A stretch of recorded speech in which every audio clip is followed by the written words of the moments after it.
menjelang pergantian presiden, situasi nasional kita tuh makin bulet-bulet, ruwet, rungkat, ambiar. Dan penilaian subjektif Om Begawan ini semua mergo syahwat kekuasaan keluarga Mulyono.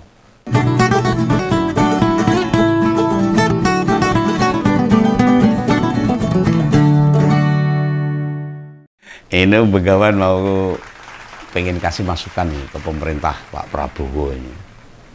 Untuk ngisi kabinet, ini bukan masalah pinter, keminter, atau kemaki Om Begawan ini. Tapi ini kerenteking hati Om Begawan. Dari hati, suara rakyat lah, suara masyarakat. Itu tolong itu Menkominfo yang sekarang ini, jangan diajak lagi lah, jangan dipasang di kabinet. Oh, kerjanya benar-benar orang cetha, buruk dan memprihatinkan. Itu menurut penilaian seorang rakyat. Aku dipecat seorang rakyat tuh gelem ini ngeritik gini. Lah cara bekerjanya itu mengutamakan hanya ABS toh dibanding ARS. Apa itu? Pilih asal Bapak senang daripada asal rakyat senang. Ya, sekarang ini seperti kembali terulang. Data NPWP bobol. Dan diduga pelakunya sama dengan kasus bobol data sebelumnya. Yakni si Bjorka itu loh. Gandeng Om Begawan ini duduk ahli digital forensik.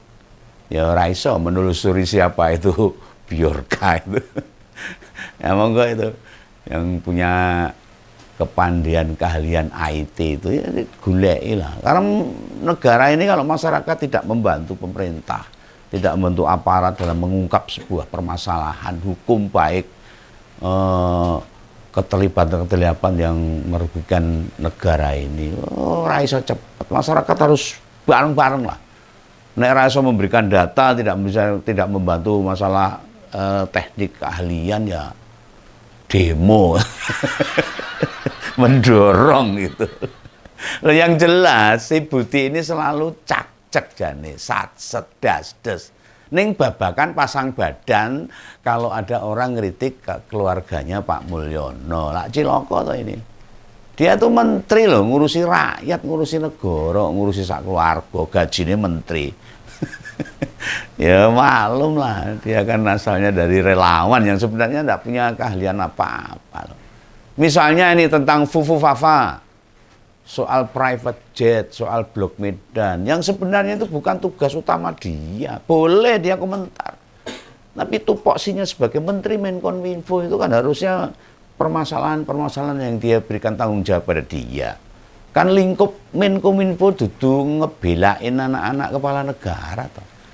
Ditambah yang dilakukan anak-anak Mulyono murni tindakan pribadi, bukan sangkut paut dengan kepentingan negara ini. Oh, pribadi gede-gede.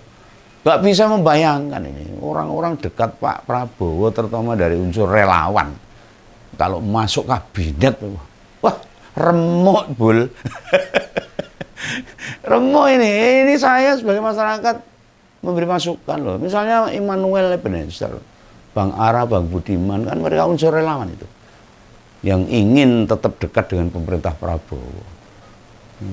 Kalau Pak Prabowo menang dulu, kalau Pak Ganjar menang ya mungkin rono. Oportunista ini orang-orang ini. Ini kabar yang sungguh-sungguh menyedihkan. Pengen tahu gak yang dibobol itu data 6 juta pemilik NPWP loh, termasuk milik Mulyono sendiri dan 2 anaknya. Dan juga 6 menteri ada di situ bobol. NPWP saya aman. Lah bila sekelas mereka saja, orang-orang penting aja atau para petinggi negeri saja mudah dicuri, gimana perlindungan pada data-data kita, warga biasa seperti Begawan ini? Taat pajak nih. Mana suara Menkominfo? Nah, bingung mau ngomong apa toh? Ya karena memang terlalu membela keluarga Pak Mulyono, pasang badan segitunya itu, daripada dia melaksanakan tugas yang dia emban sebagai Menteri Menkominfo. Ya kalau maaf lah, kalau masyarakat awam mengatakan kok yo sangat menjilat banget, gila nih Chan ini. Betul ini. Nah, bagi Om Begawan dari seluruh menteri, ini anggota menteri yang paling parah kerjanya. Ini penilaian masyarakat kan boleh menilai.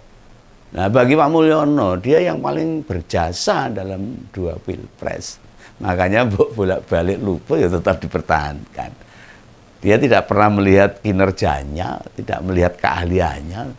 Dia melihat balas buktinya karena dia ngewangi, membantu untuk tetap bertahan sebagai kepala negara dan menang dalam pilpres. Nah, data itu kini wis diperjualbelikan loh, yang bobol itu. Dengan harga beragam. Lu bayangkan yang ngumpulin data dan menata itu kementerian dengan anggaran yang cukup besar. Sama pencuri data itu diambil lalu dijual. Orang diancu itu pencurinya itu. Brengsek beneran itu. Nah, Bu Menteri Keuangan itu seharusnya komplain loh sama Budiari itu. Harusnya marah itu Mbak Ani itu sama Budiari itu. Lah wong dia security dunia digital. Istilahnya tuh pengaman di luar pagar. Kok iso tembus bobol. Nah, staf Bu Menteri Keuangan atau Menkyu yang baru bagian keamanan dalam. Artinya Budiari ini gak becus kerjanya. Bodoh tuh.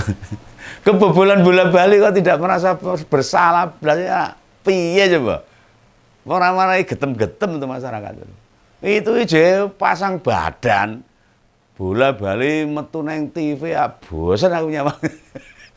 Lah ibarat kalau dia itu sebagai penjaga gawang, ibarat kiper timnas itu, nek lawan negara lain dibobol terus.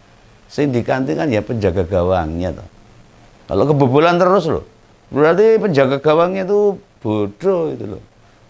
Ya harus diganti dengan penjaga gawang yang pinter, yang mungkin dengan pengalaman yang cukup sehingga bola itu selalu dihadang dan tidak bisa masuk. Ora bobol lah itu loh. Dari evaluasi yang dilakukan kemarin itu, tindakan jangka pendek diantaranya sementara NPWP milik kepala negara dinonaktifkan. Malah tadi bayar pajak. Nah gimana nih Pak Budi? Apa alasanmu? Mau ngomong apa? Apa alibi yang mau Anda sodorkan untuk masalah ini? Apa upaya-upaya yang ditempuh misalnya agar kasus serupa tidak terulang lagi? Nah terulang lagi berarti hancur-hancuran Indonesia ini. Apa situ sibuk menyiapkan pasukan berani mati jedul di tanggal 22 September? Apa iso? Lah masa jabatan Pak Mulyono mau garis sanyu loh, ngapain sih masih ngurus relawan itu Pak Jokowi itu? Mau untuk apa relawan? Mau ganti ngerelawani Gibran itu? Apa berharap masuk kabinet lagi? Jadi menterinya Pak Prabowo, lah mbok wis lah. Rasa ngimpi, nggak usah halusinasi lah. Level orang kayak Pak Budiari ini, sepertinya loh menurut pandangan Benggawan, ketahui Pak Prabowo ora tertarik. Dia punya orang-orang dekat dengan kualitas yang jauh lebih baik. Dan mungkin Pak Prabowo akan meniru cara memilih menteri seperti zaman era Pak Soeharto sana. Zaman Orde Baru. Dalam memilih menteri itu hebat loh Pak Soeharto dulu.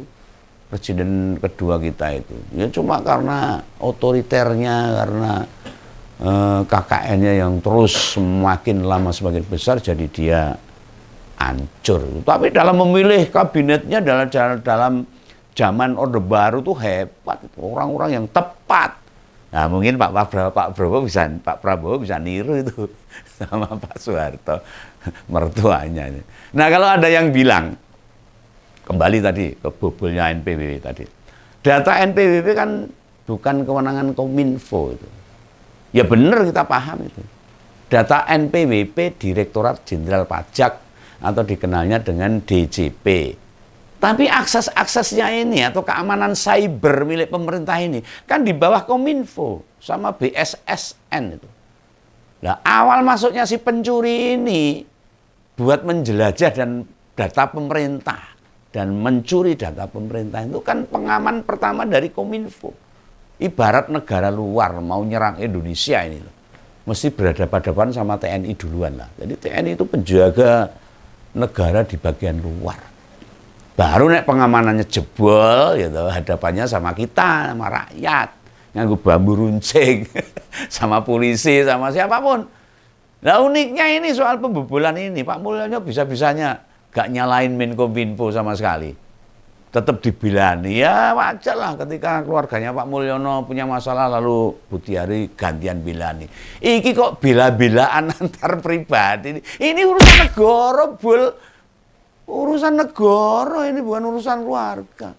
Lah ini hebat bener orang ini. Om Begawan benar-benar penasaran itu. Kesel itu loh. Dukunnya sopo. Kok iso selamat terus dari masalah. Maksudnya dukun si kaya. Yang sering diparani kaya. Malah kepala negara menyebut sebagai keteledoran password dan penyimpanan terlalu banyak. Oh, apa sih? Ini Pak Jokowi ini juga nggak paham nih tentang IT ini. Nggak paham ini. Nggak paham tentang IT. Lo gimana sih presiden kita ini? Fokus saja pada keamanan data dulu. Urusan password ini kan kewenangannya di bawah Bu Sri Mulyani, Menteri Keuangan. Dan Om Begawan percaya loh. Petugas yang ditunjuk dilatih secara profesional dengan anggaran yang cukup tinggi. Ya, pernyataan Pak Mulyono ini merendahkan profesionalitas menteri. Enak wae karek nuding. Nah, pintu keamanan pertama kan ya di Kominfo sama BSSN. Itu nggak disadari sama Pak Mulyono sama Budiari ini. Malah nyalah ke kancane. Nah, sebagai leading sektor keamanan jaringan itu yang mesti dipertanyakan salahnya di mana itu.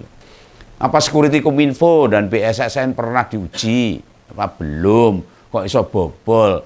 Atau dites dulu lah. Jangan-jangan mau dibobol cah sing hobine neng warnet. Sing gawe main komputer kae. Iki menteri cap opo ini. Kerjanya nggak becus ini ya mangkel loh ini Om Begawan itu kalau lihat tingkah pola. Dan itu Menteri Kominfo itu kan menteri yang cukup berbahaya nih bagi kepentingan negara kalau sampai bobol. Tapi ya isinya mau komentar yang bukan bidangnya dan nggak ada teguran lagi sama presiden sebagai menteri kalau kesalahannya bertubi-tubi itu. Nah sekarang Om Begawan nanya nih, yang soal bobolnya PDN, piye nih kelanjutannya tuh? Ini ada lagi yang PDN bobol. Kan data sudah dikembalikan ini. Nah, katanya sudah dikembalikan semua. Tapi tidak ada penjelasan apakah semua data yang dikembalikan itu bisa dibuka lagi. Nah, tidak ada data yang rusak, tidak ada data yang di copy paste itu sama pembobol. Ini Kominfo ya orang ngomong kok diem kelakep kok. Orang duwe suara tutup mulut kok. Suaranya nggak terdengar lagi. Kayak iklan motor komeng nyaris tak terdengar. Ini gak jelas semuanya ini. Nah terus pembobol PDN maupun si Biorka ini kok masih aman-aman saja, nggak diburu, nggak dicangkap, nggak diproses sama intelijen negara. Ada apa ini? Ini ibarat rumah kita dimaling oleh orang dan jejaknya sudah ada, sudah tahu siapa yang maling. Tapi nggak pernah mau ditelusuri, nggak ditangkap. Iki malingnya yang pinter, apa kitanya yang goblok gitu loh. Judek kan. Yang jadi pertanyaan juga ini, mengapa Polri terutama badan cyber yang tidak pernah bergerak sama sekali? Kondisi keamanan cyber kita jangan memprihatinkan. Tenan ini. Katanya dulu Presiden bercita-cita tuh mewujudkan satu data sampai masa jabatannya rampung ya agak terwujud. Jangankan satu data. Lalu masih banyak data saja keamanannya tidak terjaga. Mulai ya medeni banget nih. Horor banget kata-kata ini. Soalnya data kita kalau dimiliki orang jahat bisa buat apapun, bisa merugikan siapapun, bisa hancur negara ini. Mungkin bagi kita rakyat biasa nggak merasa khawatir. Padahal bila dikuasai orang jahat bisa buat buka rekening. Wah ngerti-ngerti duitnya di rekening tak hilang ya bisa. Lalu rekening itu buat nyimpen duit hasil nipu ya bisa. Hasil nyuri tabungan orang lain, hasil kejahatan cyber dan lainnya dikumpulin. Semua jadi khawatir seperti ini. Jika kemudian kejahatan-kejahatan itu terbongkar, maka kita yang didatangi polisi akhirnya. Kita yang salah. Kan rekening itu atas nama kita. Dileboni duit sama sementara kita tidak tahu apa-apa. Nabung di bank itu juga enggak. Mereka tabungan paling ya sidik saldo ini. Jadi yang kayak ginian ini yang masyarakat perlu waspada dan masyarakat harus paham hal-hal seperti ini. Tidak bisa dianggap sepele. Atau identitas kita dipakai buat ngedaftar nomor HP. Bisa karena Data kita sudah dibobol dan dipegang oleh mereka, para pencuri itu. Dan nomor itu buat nipu teman misalnya, saudara, tetangga. Tapi aja kalau gitu. Kita kan yang repot. Rakyat juga yang akan dirugikan. Bisa juga buat daftar akun medsos. Nah, medsosnya buat nyetat-nyetat kayak akun Fafa itu. Kan repot itu. Iya lah. Untung akun Fafa itu sudah tahu siapa pemiliknya. Siapa pemiliknya? Tahu kan? Kan kita lagi yang bakal ditangkap polisi karena melanggar undang-undang IT kan. Menghadapi persidangan atau akun itu buat status fitnah misalnya. Memfitnah orang, hoax, adu domba. Ya risikonya kita bakal nanggung. Padahal itu bukan milik kita. Hanya data kita yang dipakai oleh para pencuri, orang-orang jahat itu. Nah ini masyarakat supaya paham bahwa apa yang dikatakan Om Begawan tentang menilai kinerjanya Kominfo itu ada alasannya. Nah intinya menjelang pergantian presiden, situasi nasional kita itu makin bulet-bulet, ruwet, rungkat, ambiar. Harus ada ajang introspeksi nasional. Ayolah para tokoh-tokoh politisi itu, sadarlah Anda itu diberi amanah untuk mengatur negara ini, bangsa ini dengan 287 juta warganya. Ada yang salah dengan negara ini, kelihatannya loh. Ada yang keliru. Dan penilaian subjektif Om Begawan ini semua mergo syahwat kekuasaan keluarga Mulyono. Di tahun 2014, di awal menjabat sebagai presiden, saat ini sih jejak lurus, mbok diserang, difitnah, dituduh apapun, kayak bisa saja menyelesaikan semua masalah. Lah sekarang kok kebalikannya. Semua masalah sekarang kebalikannya. Arep tenang yo ora iso. Sok baik-baik saja ya ora iso. Dikesankan semuanya ya akhirnya hancurlah negara ini karena nafsu syahwat satu keluarga bisa menggegerkan seluruh bangsa ini. Itu ya pesan Om Begawan kepada juga Pak Prabowo terpilih. Salam Begawan, salam Om. Dadah.